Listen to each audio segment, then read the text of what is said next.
Hey guys, welcome back to the Alaskan Mancave. I'm right in the middle of a project and I thought it would be a good time to stop and show you what I do to clean up my LPH 80 in between colors while I'm working on a project. I just put some parts in the oven to tack out so I can do some stenciling, and so I just finished spraying black, and I'm going to clean this out real quick and show you guys what I do is in between colors. The method I use to clean out is I have a squeeze bottle of solvent and I'll rinse out my bowl and spray the excess through the tip. Then I'll dump that and add some fresh thinner. Then I'll cover the tip and pull the trigger, and it'll percolate there. It'll force air back up through the system, up into the cup, and it'll actually kind of boil. You gotta just don't stick your face over it because it will sometimes bubble up. But that works great for back feeding the thinners through your gun to make sure you get the paint pretty well cleared out of your fluid path. So then, and then spray that out. We'll do that a few times, and when we'll wipe out our bowl and run some fresh thinner through it all the way, and that's a pretty quick and dirty, simple clean. Okay, the first thing we're going to do is dump our excess paint into a container, and then we'll rinse out our bowl really good. Then we'll open our fluid needle wide open so it gets a lot of volume through, and we'll spray that out, dump it out, and then we'll go ahead and cover the tip and pull the trigger, let it percolate a little bit, and we'll do that several times until we are running fairly clean. Then we'll add some thinner and wipe the bowl out really well. Make sure you get it all. And then we'll do a little bit more thinner and spray it through the tip.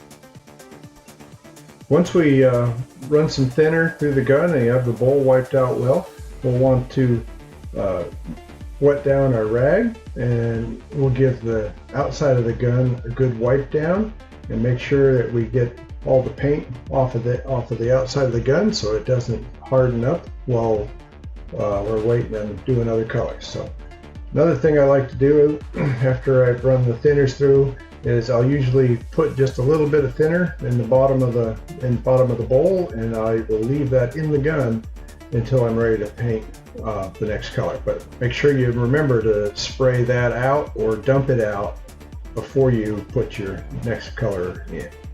Then clean up your lid and any of your other pieces and parts that you mixed your paint in. It's a good time to clean that up as well. Now that we've got that simple clean done, we can go ahead and mix up our next color and get it into the paint. Now, when I am done for the rest of the day, and I'm not going to paint anything else that day, I'll go ahead and I will fully disassemble and clean this thing inside and out.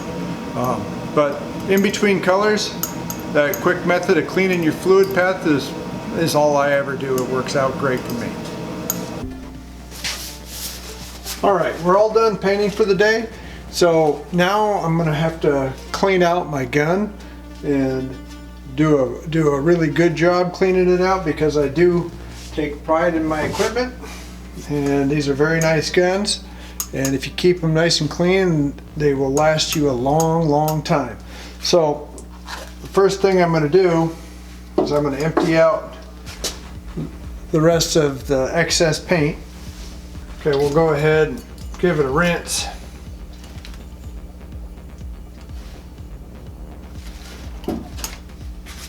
And dump. Spray out the excess.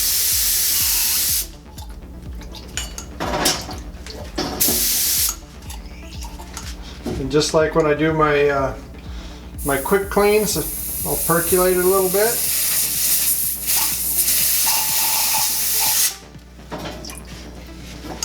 Help clean that fluid path. I'll take the bowl off.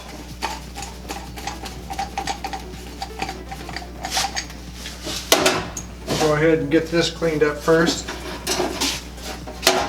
Alright, so I got a brush. I'll take that and I'll scrub out the the hole, let that drain, give it a good rinse inside and out. Grab me a rag, and I always start by wiping the inside of the bowl. That's what's most important to keep clean.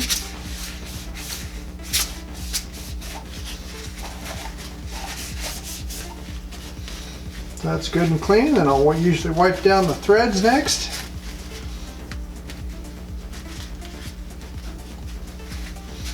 And I'll wet my rag a little bit.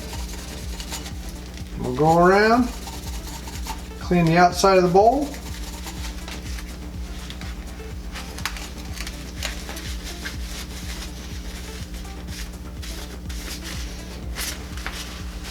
There, nice and clean. We'll set that aside. Might as well clean the lid while we got it right here. That's generally pretty simple. Just dip it in the thinner and then just wipe her dry. You know, I don't worry about getting thinner and soaking these in thinner at all, because these lids are like $4 or $5. They're cheap. But so am I, so I clean it, take good care of it, and then also make sure that hole doesn't get plugged up. If it does, just poke something through there, a toothpick or something. Make sure you can see light through there. So now I've got my gun. We're ready to start. I take off the cone, drop it in there. I'll go ahead, back out the fluid control. Spring didn't get dirty, but we'll throw that in there. Got the needle out. Oops, it's stuck to my glove. And then we'll just give that a rinse. You can see it's coming out fairly clear. Alright, so now we'll get our wrench and we'll take off our tip.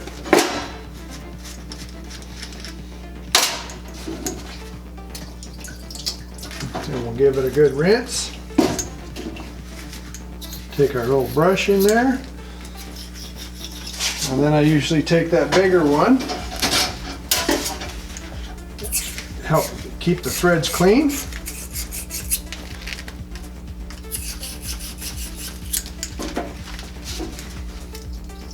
That pretty well cleans out the inside of our gun. So then again, we'll just put some more acetone on our rag, and then we'll give our gun a good wipe down.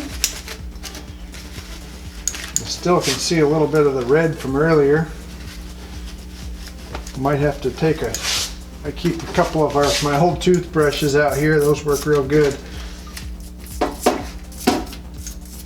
You can scrub and get into all those places where your rag can't easily reach.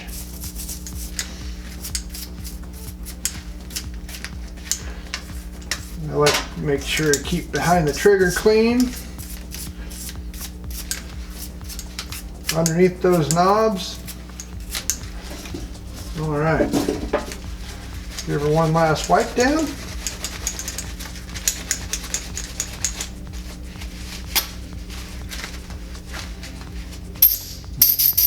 I like to blow her dry. Careful you don't shoot yourself in the face. There you go. Nice and clean. Set that aside and we'll start doing our pieces. There we go, there's an easy one. Take my big bottle brush.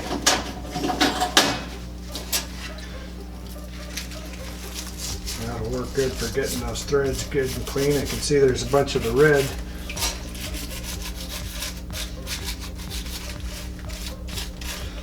Seem to get all over everything.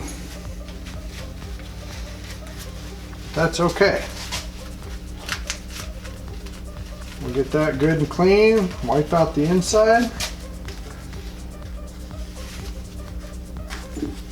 And I found for cleanup, these gloves get some butyl gloves. They're a little bit spendy, but they'll hold up to the acetone for a long time. I know the nitrile and the latex, the acetone just eats them up and it gets right all over your hands, and you don't want to get thinners all over yourself. It's not good for your skin or your body. So the one downside of these butyl gloves are just a little bit tacky, so things like to stick to them. Alright, so now I'm on my tip. I usually take my toothbrush, make sure the face is nice and clean, make sure the insides are nice and clean.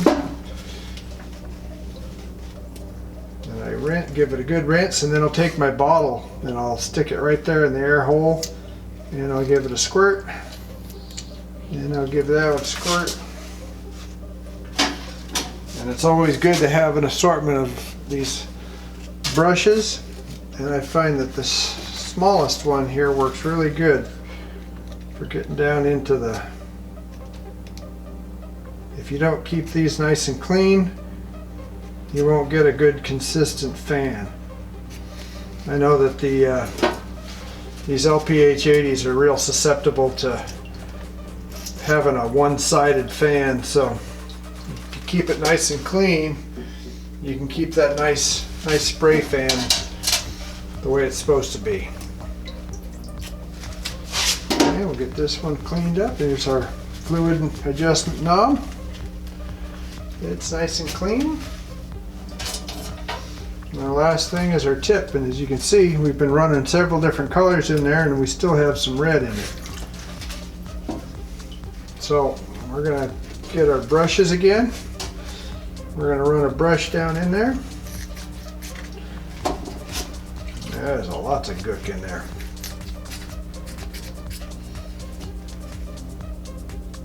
Make sure that's good and clean, and then we'll run our small one, even though it won't go all the way through. It helps clean up where the needle's going to make contact and close it off.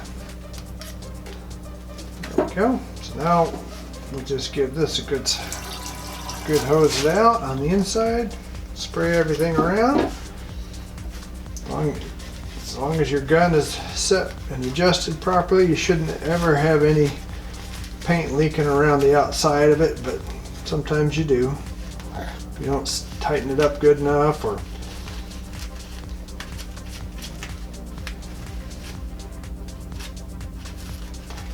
it still almost looks like there's a little red in it.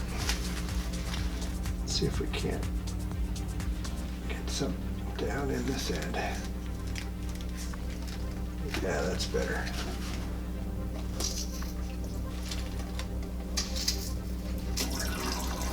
There we go. Got a good stream going, so I know that there's nothing in there plugging it up. So get yourself some gun brushes. They do help out significantly. Make sure you got some bottle brushes for your mixing containers. Like I said, a little toothbrush works real good for cleaning up the textured areas and places you can't reach with the normal rag. But I'll usually leave these parts out, and then I'll put it back together when I'm ready to paint tomorrow. So there you have it. I hope you've enjoyed the two different ways I clean out my gun. Obviously, one was the in between different coats or different colors. I just do a quick clean, just roughly clean out the fluid path of the gun, and then when I'm done for the day, I break my gun down and do a good thorough cleaning. Well, there you have it. Hope you enjoyed it, and we'll see you on the next one.